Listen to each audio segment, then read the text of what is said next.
Muy buenos días, hermanos. Gracias a todos por estar acá con nosotros.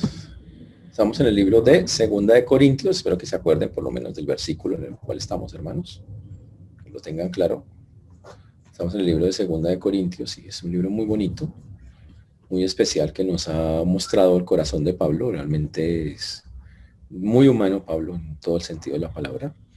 Es una carta que él escribe junto con Timoteo, como dice la palabra del Señor, a la iglesia que está en Corinto.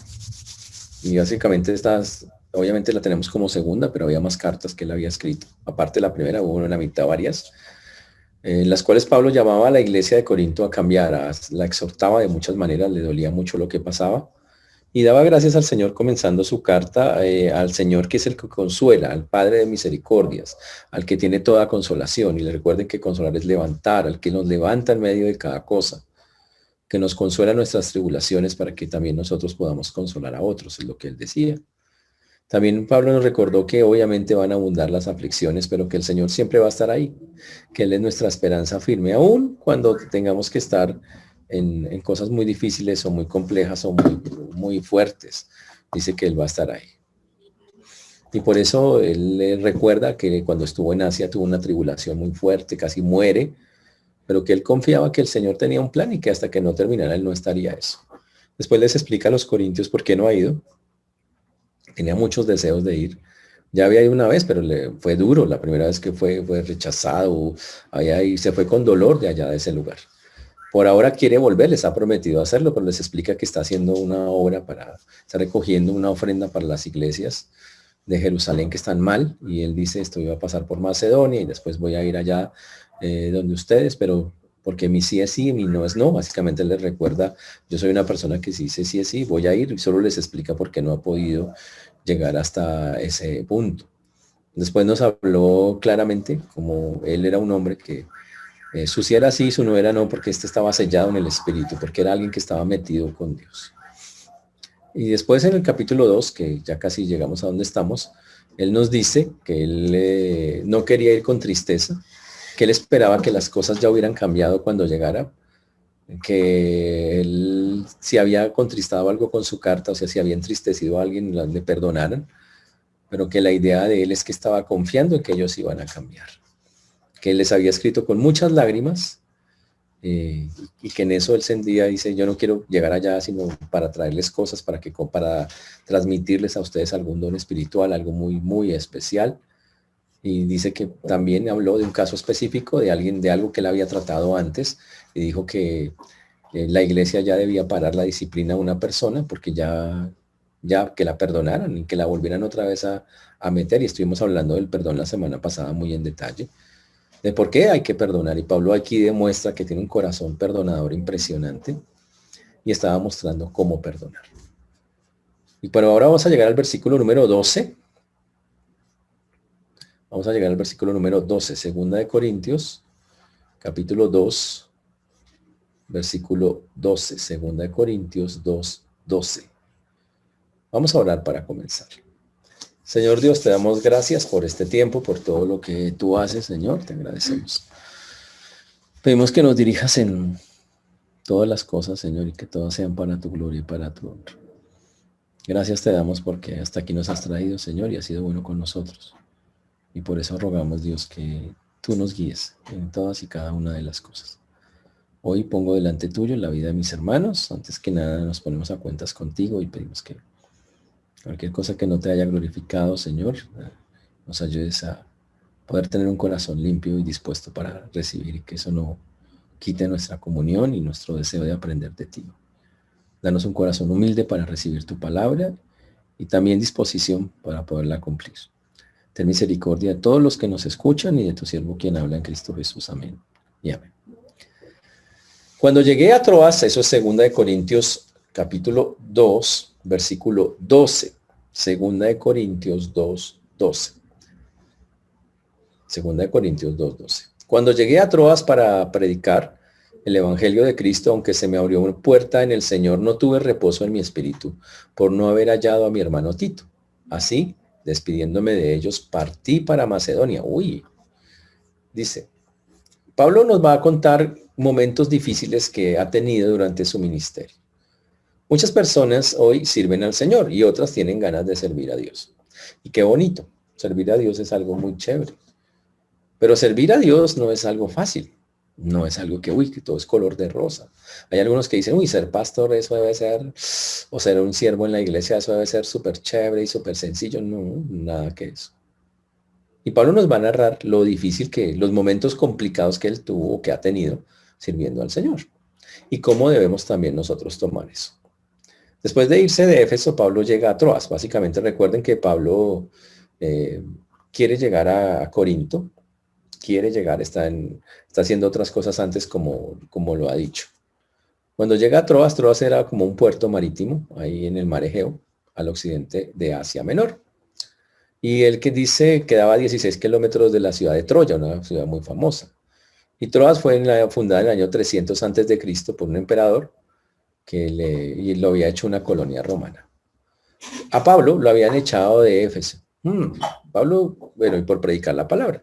Y allá cuando estuvo allá, eso lo acusaron, le dijeron que él estaba formando disturbios y las personas que vendían ídolos lo sacaron de ese lugar. Ahora él salió hacia Troas porque Pablo tenía un anhelo en su corazón. Quería encontrarse con alguien que él estimaba mucho. Alguien a quien él le tenía mucha confianza, que se llama Tito. Pero la idea de encontrarse con Tito era para que le contara qué había pasado en Corinto. Tito había sido enviado a Corinto para que mirara cómo estaban las cosas y se supone que Pablo, después de estar en Corinto, Tito, después de estar en Corinto, se iba a devolver. Entonces Pablo dice, yo quiero saber qué está pasando, porque pasaba el tiempo y no llegaba Tito.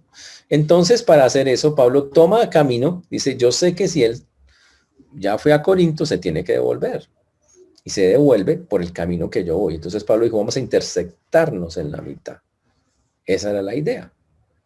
Entonces, esperando la respuesta de la carta de Primera Corintios y de otra carta que él envió que no tenemos en la Biblia, que se llama una carta muy severa, muy dura, él quería saber qué había pasado. Entonces, para encontrárselo y saber qué ha pasado con anterioridad antes de que él llegara a donde él estaba, Pablo arranca de Éfeso, que es donde lo sacaron, va a Troas y dice, voy a acercarme para ver si lo puedo intersectar en el camino y que él me cuente qué ha pasado. Es muy interesante. Pablo había estado en Troas antes, en su segundo viaje misionero. No sabemos si abrió una iglesia allá, la Biblia no lo dice literalmente, pero Pablo empezó a esperar a Tito para allá en ese lugar. Y lo interesante es que Pablo cuando llegó a ese sitio, ¿sabe qué se puso a hacer mientras esperaba a Tito? Del texto dice, para predicar el evangelio de Cristo. Uy, wow, interesantísimo eso. No había un solo lugar donde Pablo estuviera que no dejó de predicar evangelio. Se parece igual a nosotros, ¿no? No hay un solo lugar que usted deje donde no pase sin que usted diga, uy, voy a predicar el evangelio, igualito que nosotros. Pero Pablo sí lo hacía, qué increíble, ¿no? Y lo más increíble de todo es que él dice ahí, y se me abrió puerta en el Señor. Ush. El cristiano tiene una frase que dice, uy, se me abrieron las puertas. ¿Han escuchado a cristianos hablando así? ¿Y qué significa eso? ¿Que está en un ascensor y se le abrió la puerta? No es eso. Abrirse una puerta significa abrírsele oportunidades. Eso es lo que significa literal en la Biblia y afuera también. Y Pablo nos narra que se abrieron oportunidades. Que estaba allí en Troas y de pronto, increíblemente, se le abrió una oportunidad para predicar el Evangelio de Cristo. Eso que llamamos una oportunidad ministerial, porque él era un pastor, un misionero. Y dijo, uy, se me abrió la puerta allá. Ahora, Pablo va a ver a Tito. La intención no es, bueno, voy a estar en Troas predicando. No, la intención de él es, voy a buscar a Tito, pero mientras lo espero, no voy a desaprovechar el tiempo. Voy a estar hablando del Señor.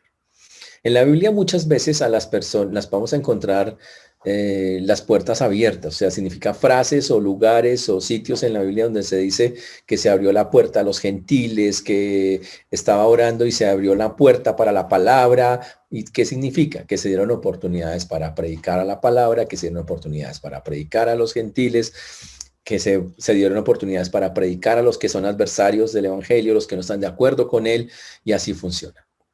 Y uno se pregunta, ¿y a mí por qué no se me abren las puertas? Sí se le abren, las puertas muchas veces se abren, lo que pasa es que usted no las usa, o yo no las uso.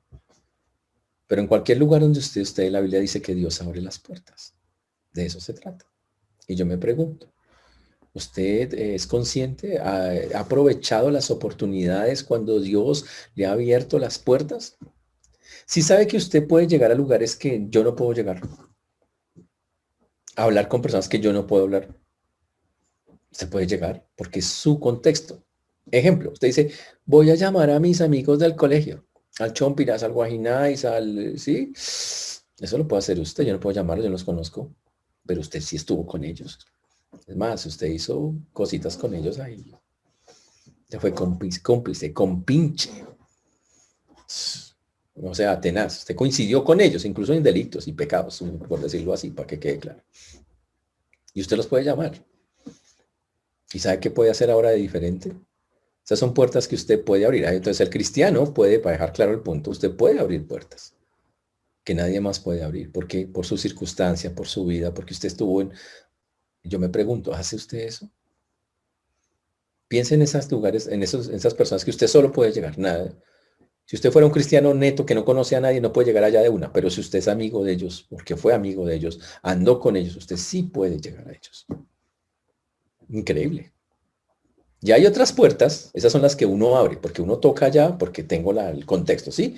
Y hay otras que usted no las busca y Dios les abre, que es lo que le pasó a Pablo. Pablo llegaba ahí. No, llegó a Troas y dijo, ¿qué hago? Pues mientras llega Tito, mientras Tito aparece, se devuelve por este lado, yo voy a predicar.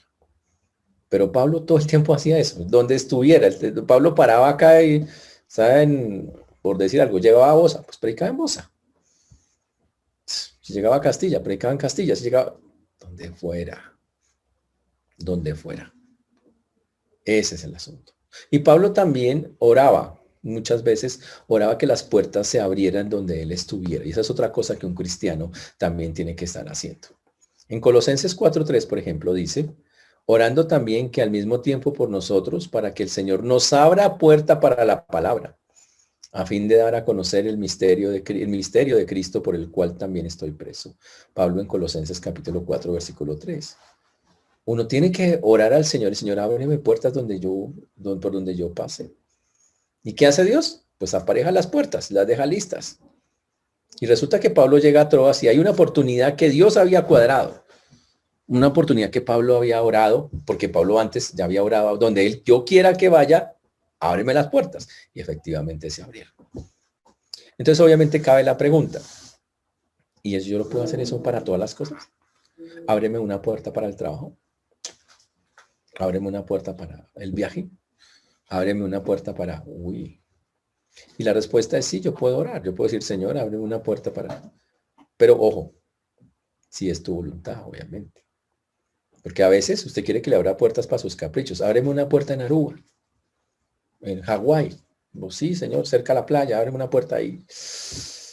Y vainas así. Entonces, eso es otra cosa. A veces, para caprichos, pero cuando es algo de verdad que es una necesidad o que es algo que la gente necesita, seguro tenemos que hablarlo. Y Dios abrirá las puertas, ¿ok? Pero hubo un problema. A veces Dios abre las puertas, pero usted no tiene la disposición. O hay cosas que lo molestan y no lo hace. Increíblemente a Pablo le pasó lo mismo en esta porción de la Biblia. Wow. Y lo dice de frente. Pablo, lo chévere de la Biblia es que no oculta los defectos, las fallas, los pecados de la gente. Él dice, eso es así. Miren lo que dice Pablo. Dice, aunque se me abrió puerta en el Señor, no tuve reposo en mi espíritu. Wow. Dice, aunque se me abrió la puerta, la verdad, wow, no tuve tranquilidad, no tuve reposo, estaba el tipo agitado. Pablo no estaba bien, básicamente lo que está diciendo. Y terrible. Ahora, Dios abre una puerta, pero Pablo no tiene como la disposición. Ahora, ¿qué lo atormentaba tanto a Pablo que decía, no tengo paz en mi espíritu, estoy inquieto? Pues Pablo estaba muy preocupado por Corinto. Había muchas cosas que le pasaban por la cabeza. Corinto, en la carta primera que les mandó, Pablo denuncia un montón de cosas que está pasando. Después le manda otra carta, varias cartas les mandó después, que no aparecen acá en la Biblia. Y después les mandó... Y ahora está esperando respuesta de qué pasó. Si hubo cambios, no hubo cambios. Y él está angustiado en su espíritu. ¿Qué es lo que pasa? Recuerden que en la iglesia de Corinto había falsos apóstoles, divisiones, conflictos, incesto. La gente tenía posiciones corridas sobre ser soltero, sobre el divorcio, sobre el papel de la mujer, sobre la idolatría, sobre la cena del Señor, los dones espirituales. O sea, la gente andaba, eran niños, eran bebés. Era gente muy corrida, o sea, que muchísimo, una iglesia muy conflictiva. Y Pablo no tenía la respuesta de qué había pasado. Y estaba temeroso, por decirlo así, estaba agobiado por la situación. ¿Y sabe qué? Le afectó por esa puerta que, para poder hacer las cosas bien en esa puerta abierta en Troas. Porque dice el texto, al no haber hallado a su hermano Tito en Troas. Y no se quedó. Uy. Usted dice, ¿cómo así? ¿Dejó botado el trabajo, Pablo? Allá entró. ¿Qué es esto? O sea, Pablo. Ahora hay que entender qué es lo que está pasando. Pablo tenía mucha urgencia por saber qué había pasado. Pablo estaba inquieto en su corazón. Los corintios eran vamos a decirlo así, era el amor, la traga maluca de Pablo. Él los quería mucho, pero le producían dolor en forma. Le dolía. Ellos, ¿qué no le hicieron a Pablo? Hablaron mal de él, lo juzgaron, lo criticaron, lo censuraron. Y Pablo salió dolidísimo de allá, pero sabe que nunca los dejó de amar. Nunca. Él estaba ahí, que necesitan, que esto, y por eso les escribía cartas tratando de encontrar respuestas. Ese es el asunto. Entonces Pablo dice, tengo la puerta abierta aquí en Troas, pero no está Tito. Es muy importante saber la respuesta. Y la Biblia dice, partió para Macedonia, que era el siguiente pueblo en el camino. Decía, si Tito no está acá, en Macedonia me lo encuentro porque él viene de regreso desde Corinto. Básicamente lo que está diciendo. Pero eso nos muestra que a veces nos puede pasar lo mismo. Dios puede abrir una puerta y por los afanes de la vida, por el estrés de la gente, por estar usted ahí pegado de otras vainas, no hacemos lo que tenemos que hacer. Y Pablo, pues lo bonito de la Biblia es que la Biblia no niega nada de lo bueno y de lo malo que se hace. Y aquí dice que Pablo, aunque se le abrió la puerta, no tuvo reposo. Y dice, despidiéndome de ellos, partí para Macedonia. Y no quiere decir que Pablo no hizo nada. Sí lo hizo, habla de pero que lo hizo agitado, lo hizo con estrés, trabajando con el trabajo estresado, como que, y no tenía paz. Hijo, ¿sabe que me voy? Podía haberse quedado. Cuando él dice que una puerta abierta significa que las cosas estaban dadas para hacer muchas cosas. ¿Ok?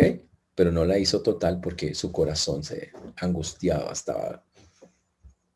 Y yo me pregunto si nosotros somos iguales. A veces dejamos que los sentimientos, la ira, el enojo, la amargura, la gritería, la maledicencia, el estrés, no nos deja hacer las cosas que tenemos que hacer con Dios de una manera tranquila. O las dejamos botadas, o las dejamos a medias. Y sabe que está mal. Y Pablo no está diciendo acá que está bien. Él dice, no, no tuve eso. Dice, así que despidiéndome de ellos partí para Macedonia por no haber hallado a Tito. Oh, y uno dice, uy, pero Pablo estaba como estresadito. Sí, estaba como estresado, angustiado. Dice, pero este no era un hombre de Dios. Es obvio que los hombres de Dios también se estresan. ¿O qué piensan? ¿Que son algún cuerpo glorioso o qué? Pues obvio que se estresan. Y harto. Es una responsabilidad muy grande. Pero no hay que leer 2 Corintios capítulo 2 versículos 12 y 13 sin leer 2 Corintios capítulo 2 versículos 14 en adelante. Porque, ojo, así como Pablo reconoce, sabe que vea, si eso no, yo la verdad reconozco que por mi agitación en mi espíritu salí para Macedonia, me pude haber quedado allá y hacer otras cosas, pero hay que leerles los versículos 14 hasta el 17 para entender qué pasó. Dice lo siguiente: mas a Dios gracias, el cual nos lleva siempre en triunfo en Cristo Jesús, y por medio de nosotros manifiesta en todo lugar el olor de su conocimiento, porque para Dios somos grato olor de Cristo en los que se salvan y en los que se pierden. A esto ciertamente olor de muerte para muerte, y a aquellos olor de vida para vida. Y para estas cosas, ¿quién es suficiente? Pues no somos como muchos que medran falsificando la palabra de Dios, sino que con sinceridad, como parte de Dios y delante de Dios, hablamos en Cristo. Ush. Y Pablo cambia radicalmente lo que viene diciendo. Dijo, recuerde que estamos leyendo 2 Corintios, Pablo está narrando los acontecimientos, habla de la oportunidad que tuvo allá en Troas de eso, pero se angustió, salió rápido de allí. Recuerden, no es que no hizo nada, solo que él siente que no lo hizo con la excelencia que debía hacerlo. Él siente que no lo hizo como siempre lo hacía, Pablo al extremo, sino que en la ansiedad le gana. ¿Ok? Pero de pronto Pablo dice, pero muchachos, yo quiero dejar claro algo. Y empieza Pablo a dar gracias. Es un cambio total. Pablo viene como con una angustia y ahora pasa a dar gracias. Ahora, ¿qué pasó? Recuerde que Pablo escribe esta carta, segunda de Corintios, no la escribió, no se sentó una noche a escribirla, va a escribir segunda de Corintios derecho, no. Pablo la escribió a pedazos, y a medida que las noticias iban pasando, él iba escribiendo la siguiente parte. Ahora, Pablo, ¿qué pasó con Pablo? Llegó a Macedonia y se encontró con Tito, y la respuesta es sí, se lo encontró. Claro que sí. Y cuando se lo encontró, las cosas cambiaron. Uy, wow. Increíble. Allá le pasaron cosas también cuando se encontró con Tito, pero el punto es, sí se encontró con él. ¿Y sabe qué le dijo Tito? Pablo, los corintios han cambiado. Uy. Y Pablo lo que hace acá cuando pasa del versículo 13 al 14 es, ya recibió las noticias. Ahora Pablo nos narra qué pasó cuando recibió las noticias, cuando se encontró, cómo cambió su actitud, qué fue lo que ocurrió. Qué interesante, ¿no? Ahora le cuentan que sí, Corintio está mejor y obviamente no es que está completamente perfecta, pero ha mejorado muchísimo. Y aunque todavía algunos por allá, había algunos falsos apóstoles y algunas cositas por allá en Corintio, ya la situación era muy difícil. Ahora, por eso Pablo tiene una actitud diferente y ahora Pablo no mira sus circunstancias para echarse a la pena. Para nada de esas cosas. Él cree, obviamente, recuerde que él nos habló del Padre de misericordias y el Dios de toda consolación. Y ahora Pablo dice, yo quiero que vamos a hacer algo que es muy importante. Vamos a darle gracias a Dios por estas cosas que nos han pasado. Es un cambio radical. Entonces Pablo, digámoslo de esta manera, Pablo se mira, un día se sienta y dice, sí, yo estaba desalentado cuando fui a Troas, pero ahora tengo otra visión del asunto, tengo otra manera, otra perspectiva, otra manera de ver las cosas. Y esta es la que el cristiano tiene que tomar, a pesar de que hayamos tenido momentos donde no la hemos tomado de esa manera. Ahora, Pablo coge los versículos 14 y 17, que son versículos basados en la cultura romana, y eso es muy interesante. Son versículos basados en la cultura romana. En un libro que se llama Las Cartas a los Corintios, escritas por el señor William Barclay, hemos hablado de él por una posición toda loca que tiene, pero en muchas otras cosas este hombre dice cosas fantásticas. Tomando a William Barclay como ejemplo para entender el contexto, William Barclay describe lo siguiente. Dice, Pablo estaba pensando en el triunfo en la imagen de los romanos y de Cristo como conquistador universal. Y lo dice de la siguiente manera, el más alto honor que pudiera recibir un general romano victorioso, ¿sabe cuál era? El triunfo, dice Barclay. Para ello, había que tener varias condiciones. Para que lo declararan un general victorioso, dice Barclay, debería haber sido el comandante en jefe en el campo. La campaña tenía que estar terminada. Toda la región donde él estaba tenía que ser pacificada. Las tropas deberían estar de vuelta a casa. Debía haber matado por lo menos a 5,000 enemigos en combate. Debía haber ganado territorio para ser llamado un general victorioso. Y ojo, y debía haber salido de un desastre o repeler un ataque ganando. Y la victoria debía haberse obtenido sobre un enemigo extranjero, no en una guerra civil. Todas esas eran las condiciones para que una persona fuera declarada victoriosa en el Imperio Romano. Ahora, ¿por qué nos vamos a meter en eso? Pues porque Pablo va a hablar de la victoria en Cristo. ¿Ok? Y va a ser usando exactamente lo mismo. Y va a usar la figura que se usaba en los romanos de cómo celebraban. Ahora, cuando los romanos ganaban una guerra o ganaban afuera con todas las condiciones y había triunfo y el general iba a recibir los honores y todo eso, esa era una cosa impresionante. No solo Barclay, sino otros dicen uniendo las partes, dice de cómo se celebra. Voy a darle algunas cosas de cómo se celebra. La procesión del general victorioso iba por las calles de Roma hasta el Capitolio y tenían un orden, quién iba adelante, quién iba atrás y eso. Primero iban los funcionarios del Estado y del Senado. Después iban los trompetistas. Después el botín del campo conquistado. O sea, ellos decían, mira lo que nos sacamos de allá. Entonces, si había oro, joyas, lienzos, lo que fuera. ¿Ok?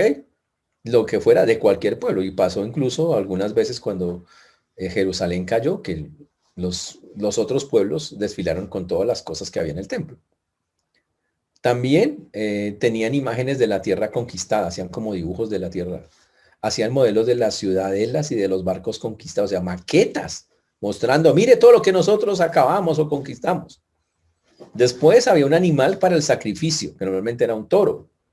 Después había un desfile de los príncipes, de los líderes, ojo, que habían llevado cautivos, que los agarraban allá, y a todos los paseaban encadenados así detrás. Y obviamente esos líderes más adelantico, cuando terminaba el festejo, los mataban. Después pasaban los que ejercían la justicia de los romanos, seguías con músicos y liras. Después venían los sacerdotes romanos con incienso. Y con el incienso y salía un olorcito mientras iban pasando. Y después de todo eso, venía el general. Venía en un carro tirado por 4 caballos. El tipo lo vestían de púrpura, con hojas, con una toga gigante, marcada con estrellas doradas. Tenía un cetro de marfil con un águila romana en la parte superior. Y un esclavo sostenía sobre su cabeza la corona de Júpiter. La tenía así el esclavo todo el tiempo. Después venía la familia del general. Y después pasaba el ejército y todos gritaban y decían, ¡victoria, victoria! Y toda la ciudad ese día se adornaba con guirnaldas. Y la multitud, era impresionante. Y eso, wow, era un día increíble. Era un tremendo día. Que a veces solo le pasaba a un general una vez en la vida. Una sola vez. Y cuando Pablo escribe este pedazo, está pensando en la victoria en Cristo y diciendo, mire, nosotros somos como ese ejército victorioso. Wow. Recuerden, es el que un versículo antes él estaba así como ansioso, pero él sabe que es normal. A veces en la vida cristiana hay momentos complejos y más cuando la gente sirve a Dios. Pero Pablo se levanta y empieza a hacer algo que un cristiano tiene que hacer por todas esas cosas que le pasan. Y es empezar a dar gracias por todo. Que básicamente lo que vamos a ver aquí es que Pablo empieza a dar gracias por cada cosa que le ha pasado. ¿Cómo lo hace? Y comienza en el versículo 14 diciendo, más a Dios gracias, el cual nos lleva siempre de triunfo en triunfo. Dice, más a Dios gracias. Y empieza a decir, Señor, te damos gracias porque tú eres mi fortaleza, tú eres mi esperanza. Y tú eres el que nos lleva, dice, que el cual nos lleva, significa, él nos impulsa hacia ciertas circunstancias. No es que nosotros hacia algo malo, no.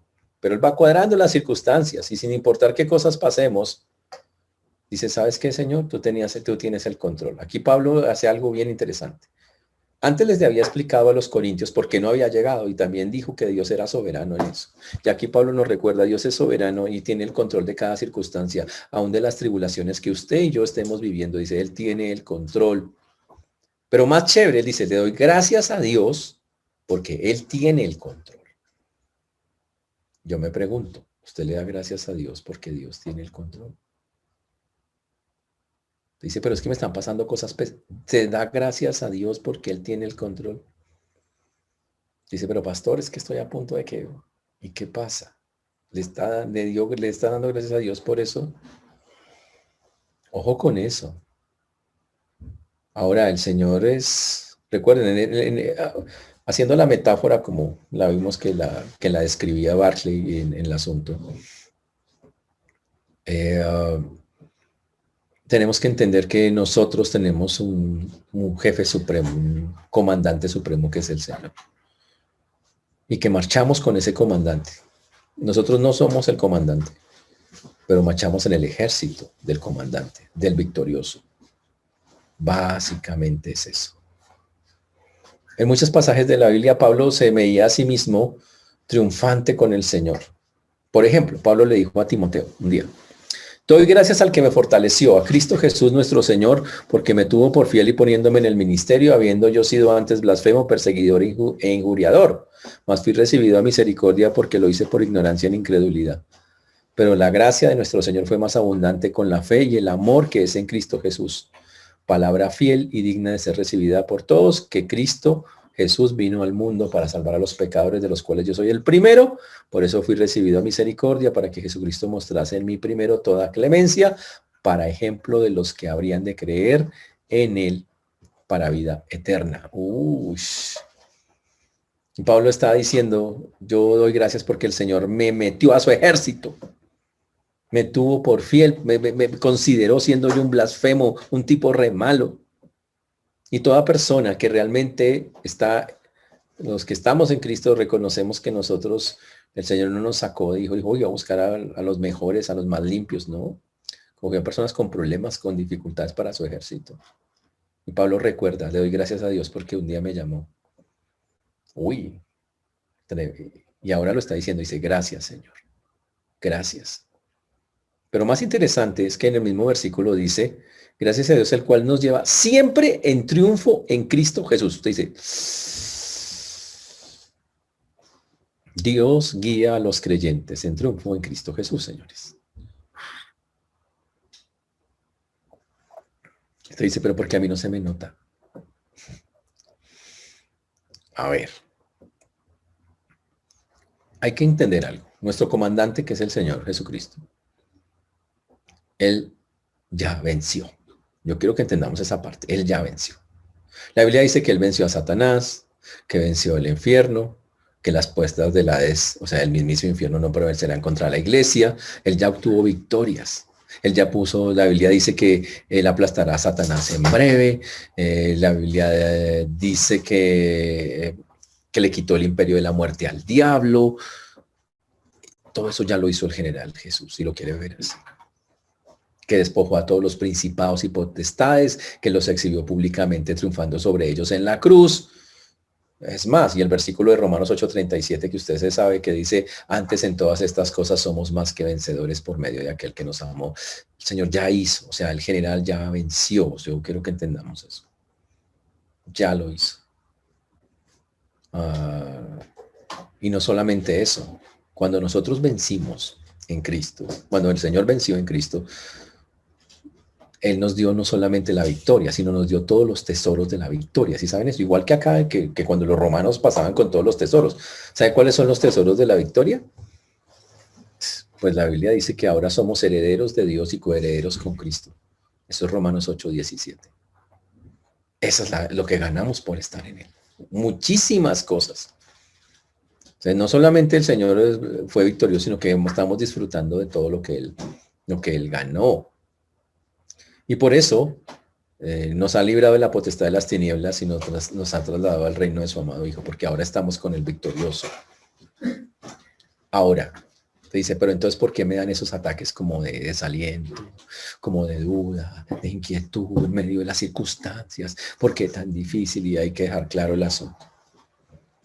Todos los creyentes podemos sufrir momentos de desaliento, de fallar en cosas, pero al final el triunfo es seguro.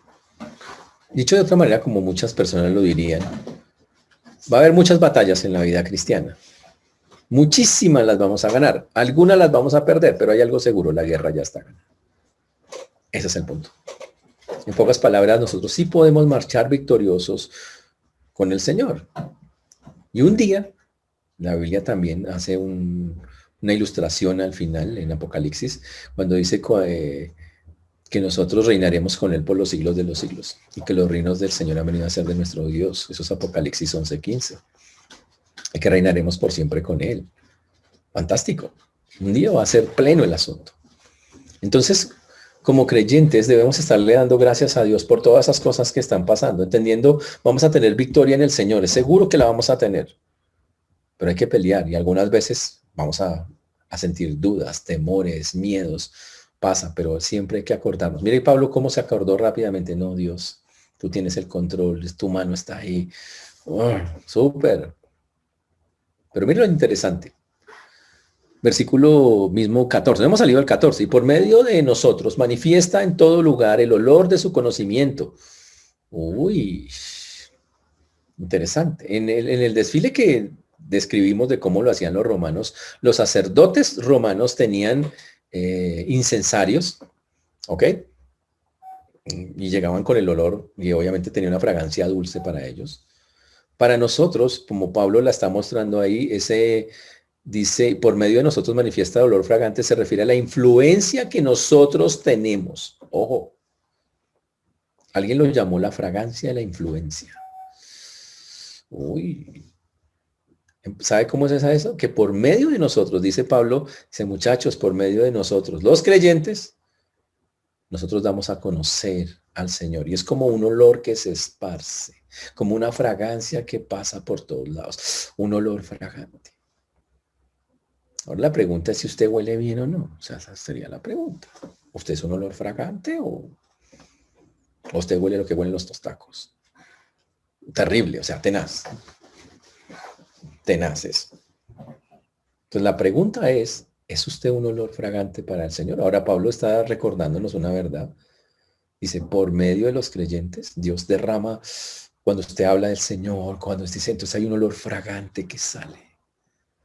Cuando usted enseña, cuando usted predica, cuando usted testifica a alguien, porque hay que hacerlo. La Biblia dice que cómo no van la gente cómo va a conocer al Señor si no nosotros no hablamos. Y también la Biblia dice cuán bonitos son los pies de aquellos que anuncian la paz, las buenas nuevas de Jesús. Ese es el asunto. Y obviamente eso lo hace Dios, no es usted, ¿no? Hay que aclarar eso, ¿no? No es usted el que, yo soy que gracias a mi arrolladora personalidad la gente como, no, es la obra de Dios. Porque recuerden, nosotros no somos competentes por nosotros mismos para pensar algo de nosotros mismos, sino que nuestra competencia proviene de Dios. Eso es pura autoconfrontación, ustedes lo saben de memoria. Y Pablo lo tenía claro, Pablo no se decía, yo soy el más pequeño de los apóstoles, pero daba muchísimas gracias al Señor, ojo, por tener esa influencia, por ser un olor fragante. Y yo me pregunto, ¿usted es un olor fragante para los demás? La gente, gracias a lo que usted, porque el olor fragante es que cuando usted habla, sale algo.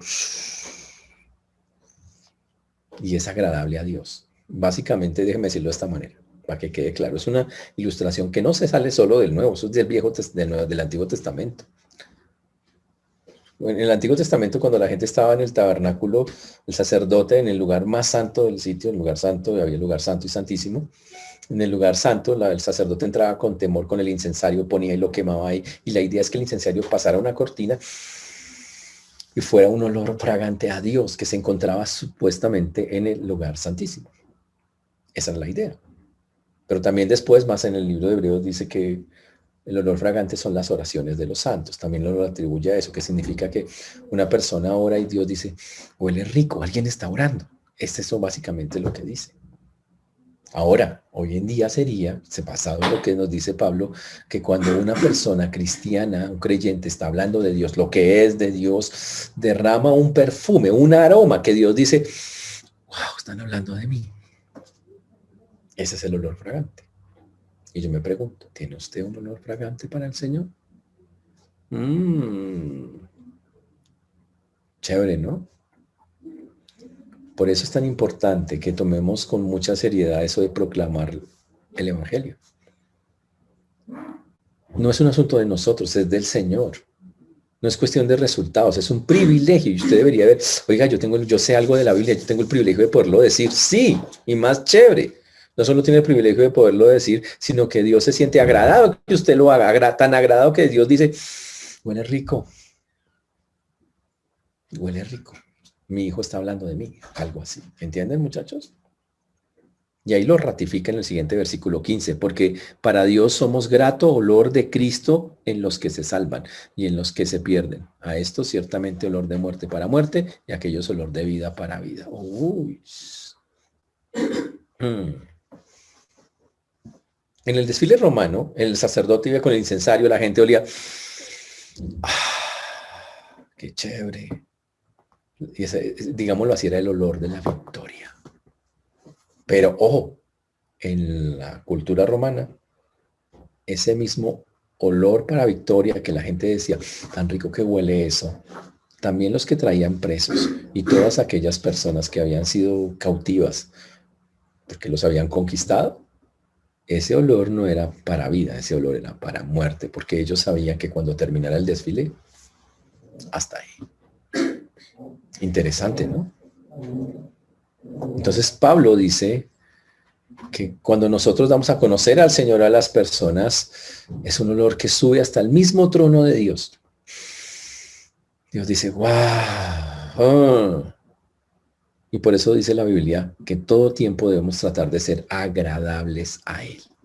La palabra que él utiliza, agradables, que seamos agradables a Él. Por ejemplo, la Biblia dice eso es Gálatas, perdón, eso es 2 Corintios 5:9. Procuramos ausentes o presentes serle agradables. ¿A quién? A Dios. A Dios. Por eso la Biblia dice que tenemos todo, y la palabra agradable aparece en muchos textos de la Biblia, y en todos el contexto es, Dios tiene que oler que nosotros manifestamos su conocimiento a las personas y Dios puede percibirlo. Y dice, me estás agradando. Por eso la Biblia dice que tenemos que estar haciendo lo que es agradable al Señor, como dice Efesios capítulo 5, versículo 10, comprobando lo que es agradable al Señor. Y cuando usted lo hace, dice que se siente allá arriba en el cielo. Qué chévere. Qué chévere. Entonces es un grato olor, y entonces Pablo hace la aclaración, ¿no?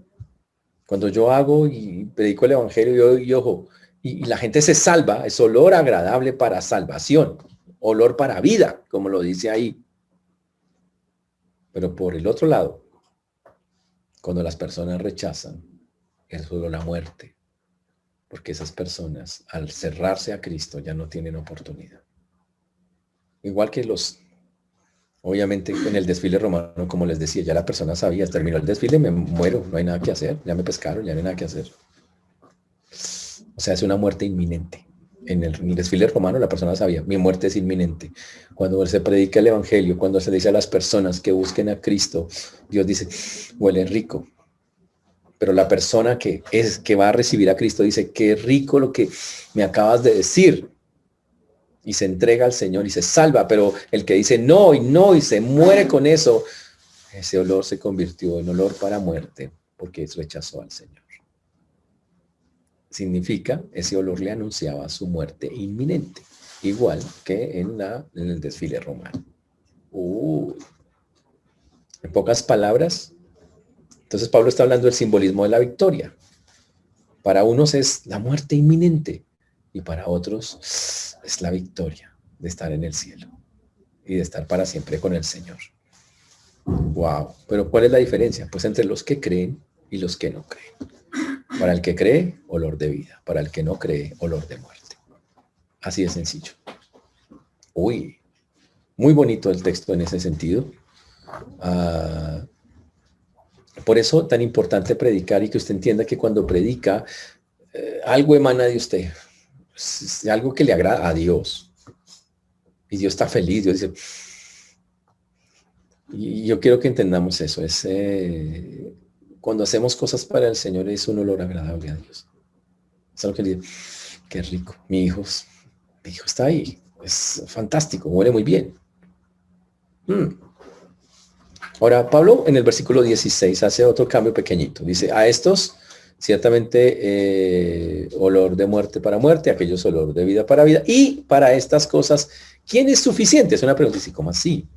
Dice, pues no somos como muchos que medran falsificando la palabra de Dios, sino que con sinceridad, como parte de Dios y delante de Dios, hablamos en Cristo. Ninguna persona, ningún ser humano puede ofrecer un servicio a Dios excelente sin Él, sin Dios mismo. O un servicio apropiado, justo, en la medida que el Señor quiere. Los seres humanos no tienen cómo influenciar o cómo llegar a las personas o llevar a las personas a la eternidad, pero Dios sí. Por eso dice, Pablo quiere aquí decir, ¿sabe que eso no proviene de los seres humanos? Porque el ser humano no tiene con que nadie es suficiente. Por eso hay que repetir, no que seamos competentes por nosotros mismos, sino que nuestra competencia proviene de Dios, el cual asimismo nos hizo ministros competentes de un nuevo pacto, no la letra sino el espíritu, porque la letra mata más el espíritu vivifica. ¿Quién dice eso? Pues el Señor. Nuestra competencia no proviene de nosotros, viene de Dios. Y Pablo lo aclara, nadie tiene la fuerza para hacerlo. Y lo dice claramente. Uy, en pocas palabras, si alguien dice, está llegando a algunos, teniendo algunos resultados, teniendo algunas cosas, simple y llanamente, es porque Dios le da la capacidad para hacerlas. Así es como funciona. Y por eso Pablo se gozaba en todas esas cosas. Él decía siempre, yo soy lo que soy por la gracia de Dios. Yo reconozco que no tengo nada. Él es la acción de Dios. Lo dice Colosenses 1:29 en un versículo muy interesante. Por lo cual también trabajo luchando según la potencia de Él, la cual actúa poderosamente en mí. Él dice, yo actúo porque Dios me da una potencia. Él me hace que lo que yo tengo lo potencie, lo mueva. Eso se llama Colosenses 1:29. Es un versículo fantástico. En pocas palabras, Pablo dice, yo dependo totalmente del poder de Dios y de la gracia de Dios. Y hace la comparación. Y lo dice fuerte porque está pasando en la vida de él. Dice, pues no somos como muchos que medran falsificando la palabra de Dios, sino que con sinceridad, como parte de Dios y delante de Dios, hablamos en Cristo. Y Pablo acá aprovecha para decir eso, que él es un verdadero maestro, que existen falsos maestros que no tienen poder espiritual y que operan en sus propias, bajo su propio poder, bajo sus propias palabras. Es lo que llamaríamos esos predicadores que se buscan a sí mismos y que manipulan a las masas con palabras bien de lo que les gusta oír, con evangelios de la prosperidad. Ay, que eso se llaman los falsos maestros, así los llamaríamos. ¿Por qué? Porque falsifican la palabra de Dios. Tratan de mostrar poder de Dios donde no hay poder de Dios y tratan de mostrar que el poder lo tienen ellos. Y Pablo dice, yo no soy de ese grupo. Cuando dice que medran falsificando la palabra medran significa charlatanes, estafadores, vendedores ambulantes, astutos que engañan. Son esos que con las bolitas, ¿se han visto esa gente que ustedes han jugado eso? ¿Ustedes han caído en eso? Tenaz. ¿Se acuerdan de las bolitas? 3 bolitas que le ponen así, uno a veces por el centro y hay un señor con una mesita y 3 bolitas. ¿Dónde está la bolita? Si esto le doy tanta plata. Así habla más o menos que habla de esa clase. Así es como los trata Pablo a través de la palabra de esa manera. Y dice que hay personas así, charlatanes, vendedores ambulantes del evangelio, que cogen así como dicen a los que andan por la calle desprevenidamente y que le venden imitaciones baratas de la palabra en lugar de la verdad genuina y pura del Señor. De eso sabe. Y que no tienen, y eso es lo que aclara Pablo, no tienen poder espiritual. En pocas palabras, Pablo les quiere aclarar, cuando vuelva a Corinto, Pablo se va a encontrar con falsos maestros. Personas charlatanes de estos, que es que yo tengo el poder de Dios, es que Dios me ha dado, yo soy el mega apóstol, yo soy el mentirositos. ¿Y sabe qué? Y Pablo dice, de una vez voy advirtiendo que el verdadero poder de Dios no lo tiene el ser humano. Dios se lo da a la persona, le da la capacidad, le da la gracia y obtiene resultados a través de eso. No es por uno mismo. Y nosotros no somos de los que falsifican la palabra, somos honestos. Por eso él dice, yo hablo con sinceridad y hablo delante de Dios, dice, como parte de Dios y delante de Dios hablamos en Cristo. Uy, entonces en pocas palabras Pablo dice, como yo no tengo esas capacidades, yo no tengo esos poderes, yo no necesito corromper la palabra, yo me dejo usar por el Señor y dependo completamente de Él para que ese poder toque las personas y las personas puedan llegar a la vida eterna. Y Pablo lo dice en muchas porciones de la Biblia. En 1 Corintios 1:17 ya lo había dicho. Dice, pues no me envió Cristo a bautizar, sino a predicar el evangelio, no con sabiduría de palabras, para que no se haga vana la cruz de Cristo, sino con el poder de Cristo. Por eso Pablo dice que lo hace con sinceridad. Significa que usted puede mirar lo que Pablo dice, evaluarlo Y sinceridad viene de la palabra sincera, y sincera es una palabra que se usaba en la antigüedad cuando una persona quería mirar si un objeto era bueno. En el mercado vendían muchos objetos y a veces le vendían objetos reparados, igual que acá, ¿no? Reencauchados. Algo se había roto y entonces llegaban y lo pegaban con Super Wonder de la época, no sé cuál sería el Super Wonder de la época, pero lo pegaban y lo maquillaban bien y tran. Pero si uno cogía el objeto, un florero, por ejemplo, y lo ponía a la luz, usted podía ver las fisuras. Ahora, ¿con qué rellenaban las fisuras? Con cera. Y entonces, cuando un objeto era bueno, era un objeto sin cera. De ahí sale la palabra sincero. ¿Ok? Y Pablo dice, ustedes, la palabra que yo hablo es sincera. Mírenla a la luz de lo que quiere de Dios. Mírenla, evalúenla. ¿Y qué van a encontrar? Que está limpiecita, no hay nada. Totalmente limpia. Pasa la prueba, dicho de otra manera. No adultera nada, no está pensando. Uno la mira y dice, claro, el hombre solo está pensando en glorificar al Señor. No tiene ningún interés propio. A eso es lo que se refiere Pablo, porque Pablo lo habían acusado. Es que usted tiene un interés propio, usted quiere sacar plata de los corintios, del todo el mundo.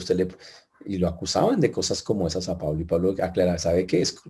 Examíneme, hágame un escáner si quiere. Y tengo un evangelio verdadero por medio del Señor, que es el que me da el poder. ¿Y sabe qué? Compárelo a ver si es verdad lo que estoy diciendo. Entonces Pablo nos muestra que una persona puede pasar de ese estrés melancólico, todo como inquietante, ansioso y que no le permite hacer las cosas así como debieran ser, a enfocarse en los privilegios de lo que tiene. Y más bien, y evitarlo, ya dejar de estar pensando en lo que no tiene. Porque Pablo empezó a pensar, pero yo tengo esto en el Señor y tengo la victoria en el Señor. Y cuando la persona contempla las cosas poderosas que tiene en el Señor, su corazón se quebranta y se restaura y se goza y le da gracias a Dios. Eso es el punto.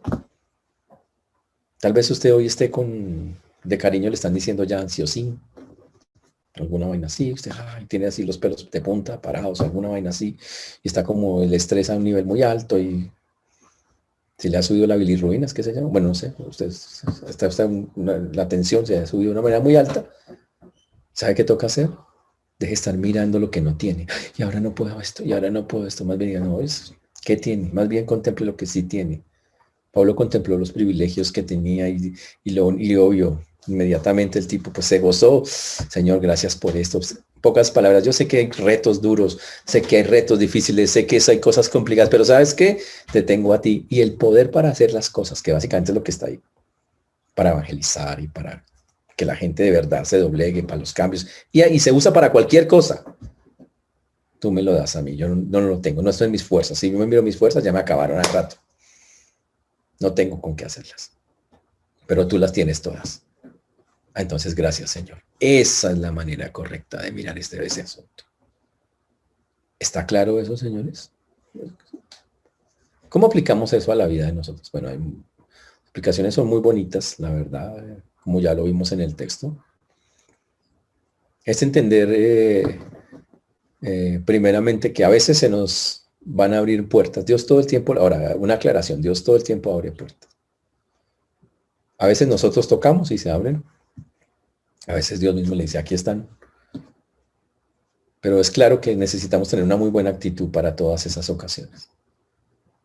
Y cuando se abra la puerta, si usted está todo melancólico, triste, meditabundo y cabizbajo, pare un momento y acuérdese más bien de lo que tiene para que se anime y use la oportunidad. Porque si no, como dice Pablo, Pablo no se sintió bien, dijo, no la hice bien. Seguro hizo cosas, Pablo seguro no fue que se quedó callado y se quedó momificado, pero no las hizo como a él le gusta hacerlas. No sé qué, diga, por eso iba a leer al Señor. Y otra cosa, tenemos que estarle hablando al Señor, abre las puertas. Ábrelas. Listo, si es su voluntad las abrirá, pero cuando las abra, ahora añádale a la oración, abre las puertas, pero que cuando se abran yo esté listo. Que si hay algo que me esté atormentando, cansando, yo inmediatamente yo pueda dejarlo en ti, pueda coger fuerzas contigo, acordarme de todo lo que tengo y que tú eres el que va a hacer las cosas, no yo. Y entonces las cosas van a ser de una manera completamente diferente. Ahora, señores, para terminar, recuerde que cuando el desfile romano iba, el general aparecía y ¿dónde estaban los soldados? Detrás. Nosotros vamos detrás del Señor, no olviden eso. Nosotros estamos exactamente detrás del Señor. Ahí estamos. Y es algo impresionante. Vamos, pero ojo, estamos con el victorioso. Yo quiero que entiendan algo. Usted aquí no está peleando si va a ganar o va a perder. Y es más, ni siquiera usted tuvo que pelear. La Biblia dice que el Señor ya ganó. Nosotros, Él ya ganó, Él ya hizo lo que tenía la tarea. Nosotros estamos en el desfile, no se amarguen en el desfile. Estamos en el desfile victorioso hacia el cielo y usted amargado no aguanta, o sea, no aguanta. Más bien, mientras llegamos al cielo, a la victoria final, sea un olor fragante. Hágase ese propósito con el Señor. Señor, yo quiero ser un olor fragante. Yo quiero que donde yo vaya, que tú lo hagas, porque lo hace el Señor, no nosotros. Señor, que cuando yo hable tu palabra, por favor, glorifícate. Tú glorifícate ahí. Que cuando yo hable todo eso que tengo, porque te tengo a ti, salga, brote. Y que si yo tengo algo que me está impidiendo sacarlo, Señor, yo pueda parar y empiece a acordarme de todo lo que tengo, más bien darte gracias, gracias, gracias, y se vuelva mi melancolía, mi tristeza en gozo y yo pueda hacer las cosas para ti. Ese es el trabajo que tenemos que hacer. Que el Señor nos ayude, hermanos. Es muy bonito el texto y no se olvide. Algunos piensan, ¿será que Dios está viendo lo bueno que hago, Señor? Es un olor fragante para Dios. Dios huele. O sea, no es que Dios tenga una nariz, ¿ok? Porque es una metáfora. Pero para que nosotros entendamos, Dios dice, ¿sabes qué? Cuando tú haces algo bueno, es como algo rico, como una comida rica, como algo que es rico y sabe de dónde proviene y sabe quién lo está haciendo. Así que gocémonos en eso. Por el otro lado, señores, aprendan a identificar también los falsos maestros y a entender que se distinguen porque solo están pensando en ellos, falsifican la palabra, son vendedores ambulantes del evangelio, estafadores, charlatanes, y que simplemente cogen a los desprevenidos y les venden una imitación barata de lo que es Dios. ¿Y sabe qué? Hay que rechazarlos, hay que alejarse de ellos, porque eso no es lo que el Señor quiere.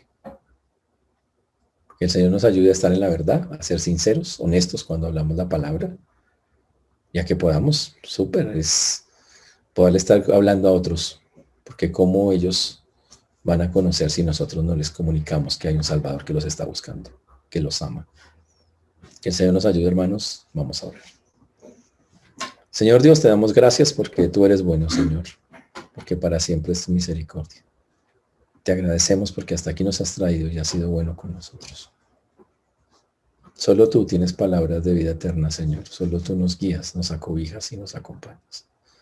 Gracias, Señor, por todas las cosas que estamos viviendo. A veces son complejas, difíciles. Tú nos muestras que a veces como humanos, al igual que Pablo, podemos tener nuestros momentos donde no aprovechamos las oportunidades que nos das para hacer cosas para ti.